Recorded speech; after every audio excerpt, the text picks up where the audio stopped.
Right. Hey guys. So today we've got lots going on, and I wanted to answer the most, I guess, asked questions last few days and weeks, and that is, should we get into the market or should we wait? What is the best thing to do right now?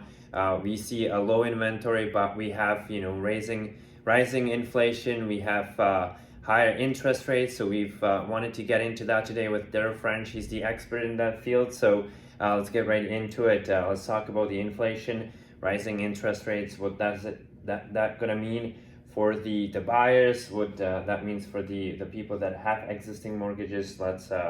Let's talk about those first. Yeah, likewise, it seems to be the real question these days is what's going on. To give you an idea, well, we just this week, inflation numbers came out and they're projecting 6.1. They came out at 6.7. So inflation is really ramping up and continuing upwards. There's a lot of talk that inflation could get as high as 8%. Wow. So I don't think we're done with it is the bottom line, right? So when is the next meeting? When can we expect? Yeah, so the next Bank of Canada meeting is June 1st, June 1st. and the expectation is that they'll raise it another 0.5%. Oh. But you got to remember, 0.5% is a big jump. That's not the normal. Usually we're seeing 0.1 to 1/4%, those kinds of things. First time in 20 plus years that we've seen a 0.5% jump. So to see two back to back, that's a big deal.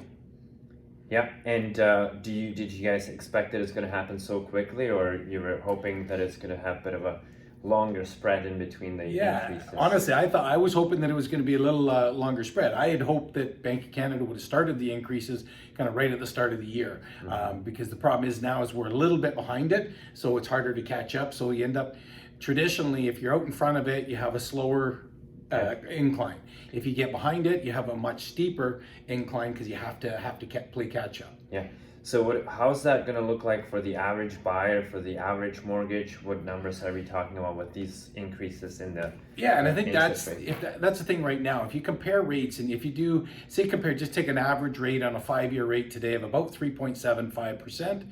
If we take that and say that there's a 1% increase and another 1% increase on a $400,000 mortgage, it gives you an idea. From 3.75 to 4.75, that increases your monthly payment by about $219. If you have a second increase from 4.75 to 5.75, that increases at another $231 a month.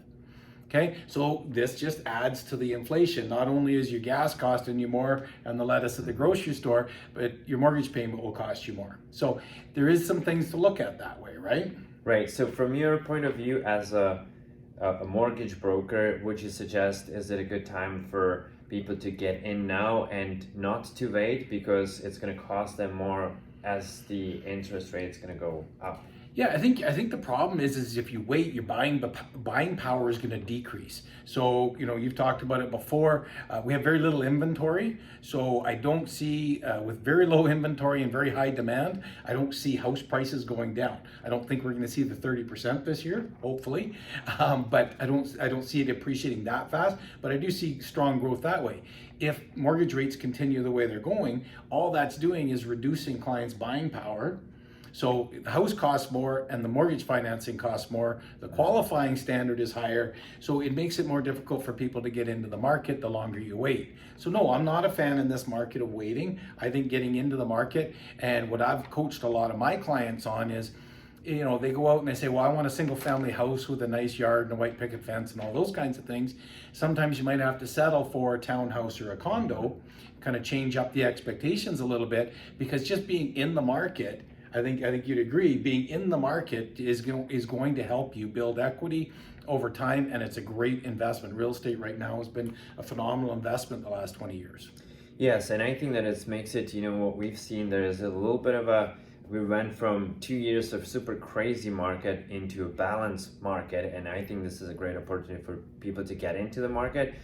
We've seen, that people were getting or losing out on the properties because there were so many other offers and they couldn't have subject-free offers. Now that is not as much as the case. We've seen that if there's a good house in a great neighborhood and it's priced well, there are more multiple offer situation, but it is not as common when it was like 2 years ago, or last 2 years. So I think that is a very important aspect. that you don't sometimes even have to. I had 2 deals last week and we didn't have to compete with other buyers. Yeah, and I'm seeing the same thing. Most of my offers that are coming to us, the clients are pre-approved, but they have subject to financing on them, which is fantastic to see, because for the last little while, clients haven't been able to put subject to financing, which is so risky and creates so much stress for people. So, no, I think I would agree. I think describing it as a balanced market right now is a good description, and I think we're in a good, strong market that's going to continue for a while. Yes, so if anyone has any questions and wanted to find out, what they can do, how they can get pre-approved, how they can contact you, give me a call, Daryl French, 250-470-8843. Okay. Thanks very much. That was the Thursday update with Daryl. We'll do another one next week. Have a good one.